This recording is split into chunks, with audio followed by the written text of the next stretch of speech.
I had the opportunity this evening to get to go see Tyler Henry live, so I thought I would jump on, record a video, just share my impressions and things that I got off of being there and watching the Hollywood medium in action. Now, for those of you who aren't aware, Tyler Henry is a spirit medium, a person who can connect to people who have already transitioned to the other side, and he essentially does grief counseling or helps people connect with loved ones. He has a couple of specials on Netflix that you can check out and watch, plus a live stream that he does on there. So if you're interested, you can always click on that and check it out and find out more information. Now, one of the things that really stood out to me about this event, as opposed to some of the other ones that I've gone to for people who are channeling information, is that this is very specifically like for people who want to contact loved ones that are already transitioned. So it's a big room full of people who are all grief processing. As such, there's a lot of really, really strong intent in the room. And as you might imagine, that intent translates into a pretty open channel. There's definitely a lot of spirits answering the call of loved ones who really hope to connect with them. So for me personally, being in the room, it was a lot of energy, a lot of hits, a lot of tingles, a lot of goosebumps all up and down my legs in a room that's like boiling hot with that many people in it. So definitely a lot of hits and pickups and a lot of energy in the room. I think it can be helpful to know that anytime that you send out a thought or a prayer or love or hope to connect with somebody who's already transitioned to the other side, it is like a summoning, like a beacon for them, and they are there and present with you and can be whenever you call out to them. And so that whole room full of people with that very specific intent, there was definitely a lot of spirit energy present in the room.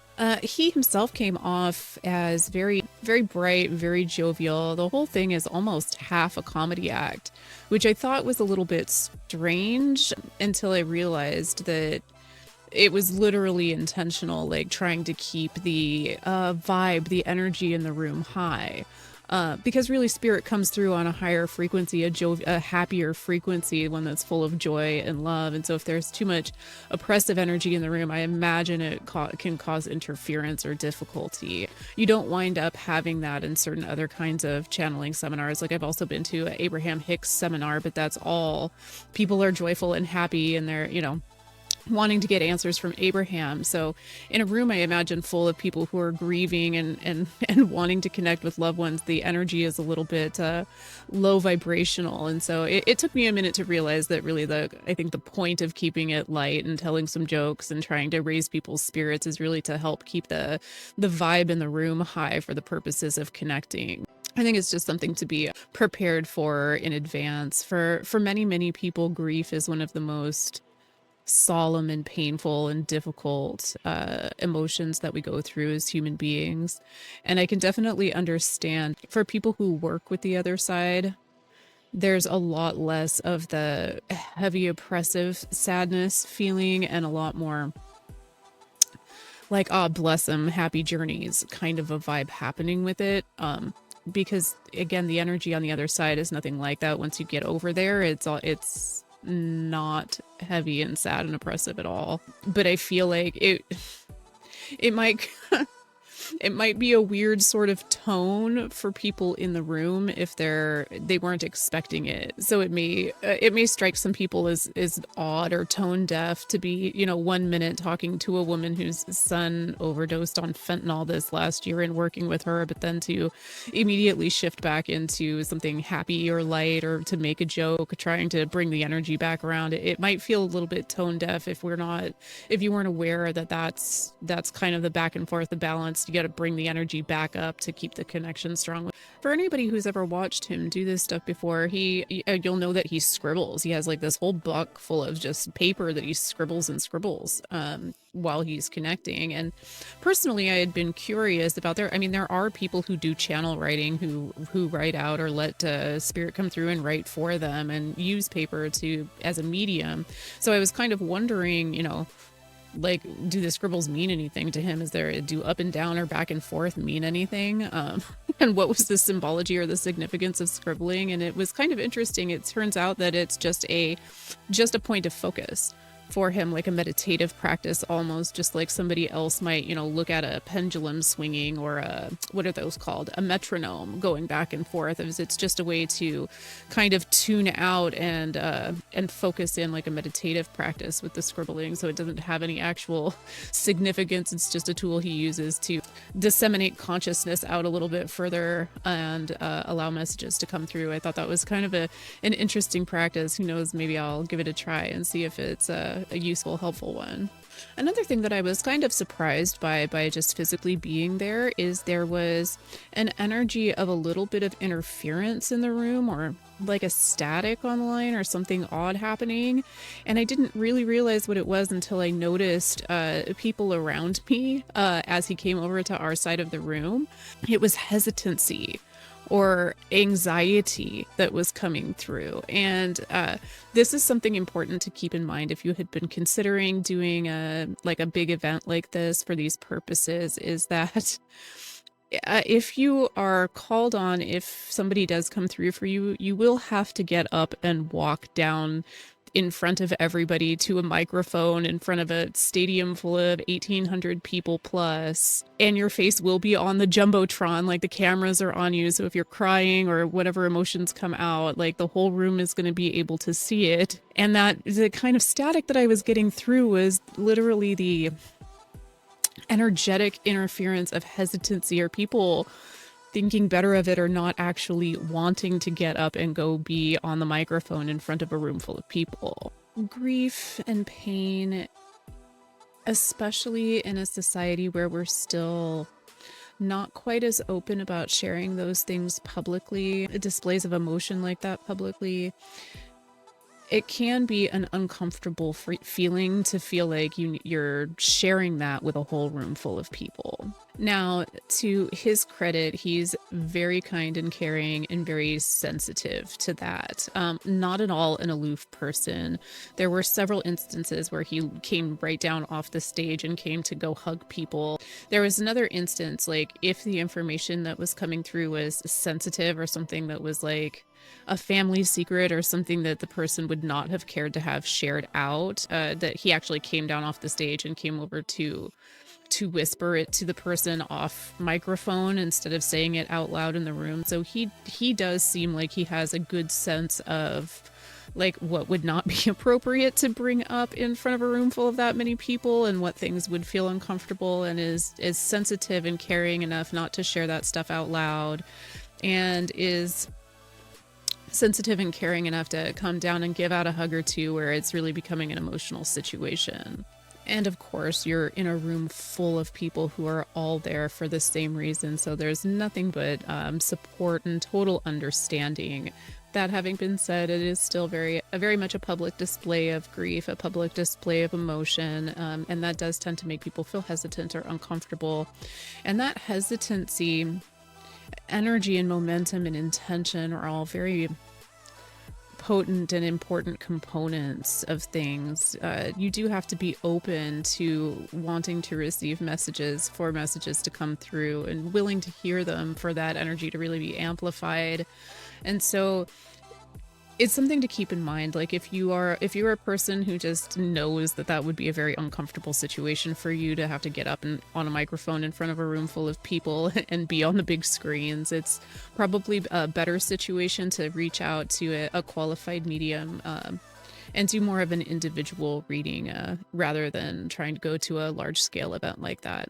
I was not anticipating that, but then I suppose it makes perfect sense that there's an energy interference with the hesitancy or the fear, the anxiety of having to get up in front of a room full of people and be on display quite that openly. In the same vein of being a very caring person, he does tend to soft pedal a little bit, which I think is perfectly understandable, especially for somebody who does this live in front of big rooms full of people. It's not I don't particularly care for that kind of a communication, but I think it is understandable why. And you guys kind of know what I mean about that, right? Is like, especially anybody who does readings or does tarot or does channeling for people, is that sometimes saying things in a little bit of a vague or indirect way, a little bit of a gentler way, when it's the potential for somebody not taking the information well, or not taking the message very well, is there. It's not a communication style I prefer, like, and really sometimes when I get messages through, they if I said them out loud the way that they come through, they would come through kind of harsh, right? Or a little, or maybe not harsh necessarily, but matter of fact. And he did spend some time talking about shame, or the human notion of shame, and how that's not really a thing on the other side. And that's kind of really more where the energy is that once you cross over, all you really are is your personality construct. You're the field of energy and memories and experiences that is you. And the direct method of communication is just for the intermingling of those energy fields. And so there really is no such thing as hiding who you are, or what you're thinking, or the things that, the lifetimes that you've had. There's no lying or hiding about things really on the other side. And so when you have such an open communication style, you can look in and see that everyone who's ever incarnated here, who's ever had multiple incarnations here, like, lifetimes include things we're not proud of. They include mistakes. They include, I mean, if you're not stumbling and falling, if you didn't live lifetimes where you did stuff that you're not proud of, then you're not fully having the human experience. And so when that's not hidden, when it's out in the open like it is on the other side, there's no shame, because you realize all souls go through a progression like that. All souls live lifetimes where they made mistakes, or have done things that maybe they're not proud of. And the shame of that, the shame factor, isn't really there. So when they come through and talk about things like that, the shame isn't there. It's really just kind of a very direct, yeah, I know, I did this, or that kind of a thing. But for the purposes of communicating that to human relatives, the people who have a lot of feelings, a lot of wounding around certain things with past loved ones, I definitely understand the inclination, or the tendency, the desire to want to soft pedal that a little bit, or tone that energy back a little bit, because here in physical form as humans, we're not at that level of shameless yet.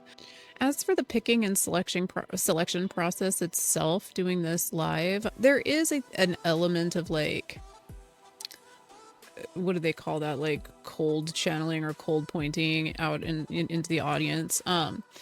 But I would say that in this instance, like, some of what's coming through is actually really fairly specific. It's not the kind of vague stuff that you get sometimes when you're watching it, like, does somebody have an older male that, some of it is really very specific. Like, I'm getting a Ray or a J, it's on this side of the room, there's images of something, this and that. So it's really like the amount of people raising their hands or thinking that it's them is really not as many as you would think it is, because the information coming through is really pretty specific. So there might be one or two people in the whole room who think that the scenario being spoken about might apply to them. It doesn't come off as like phony or rigged or anything like that. Is it always possible to have plants in the audience? I mean, yeah, but this doesn't come off that way. The stuff he's saying is specific enough that you're not getting very many people in the room that feel like it might be them. And from there, it's very much an energy feeling process. Like, there were a couple of occasions where it's like over on this side of the room and somebody's like, and he's like, no, it's pulling me over here. Sorry, I'll come back. You know what I mean? Like, maybe you'll get somebody else, but definitely this is coming from that direction. So it does feel like an intuitive process where he's trying to follow the energy pathways to, the person that's actually being reached out to and connected to. So it did feel like an organic process. It didn't feel like it was rigged or weird or anything like that. He did seem a little bit like he was sensitive about being seen that way. I got a feeling or a vibe from it, like he was really reaching for that specific information, those specific details that would not be verifiable any other way. And in ways that, like, most people, you think, didn't even think about. Like, there was one lady that the hit that he got, that she recognized, and she's on the microphone. And turned out that it related to a picture that she posted on Facebook after the person's passing. And so while that was perfectly legitimate to her, for him, that's not good enough. He's got to dig deeper, because if it was on the internet, then it could have been something that. So he seemed like he was more sensitive to being viewed that way, really, than anybody else was in judging the situation that way, which I suppose is understandable. You know, you put yourself and your ability out there and it comes under fire. People are quick to point to anything that says that you could be looking this stuff up ahead of time or knowing that in some other way. For anybody who does this, again, this type of work or reads tarot knows, sometimes we get comments doing tarot readings that are like, oh, you could have rigged the deck that way, or you could have set this up and ahead of time. And it's, you know, I can't express to you how much of a I don't have time for that situation that is, especially when you could just read the cards. But he did seem like he was a little bit sensitive about being viewed that way. And I can only, once again, with, you know, time and stuff, a longer career running, some of the worries or insecurities fall away after a while, and you just don't worry about it. Like, if you don't believe, you don't believe, and that's fine. You don't have to be here.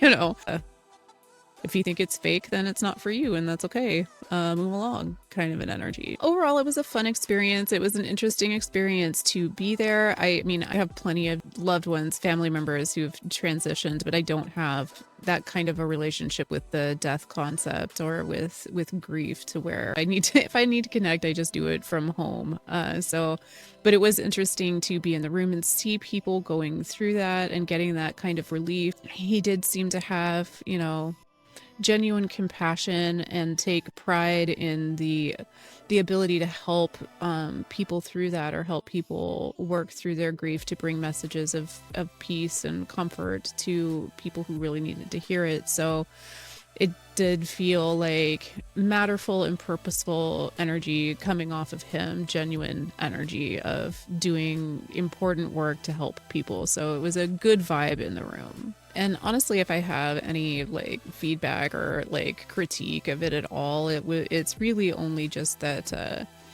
like the introductory kind of explanations and backstory and all of that is probably less necessary. Probably if you're at a Tyler Henry event, you already know who he is and what he does. So, and it ends up being a little bit of a time waster when you have so many people in the room who are wanting to connect to loved ones. You know, some of the joking or the jovialness or the soft pedaling is probably superfluous also.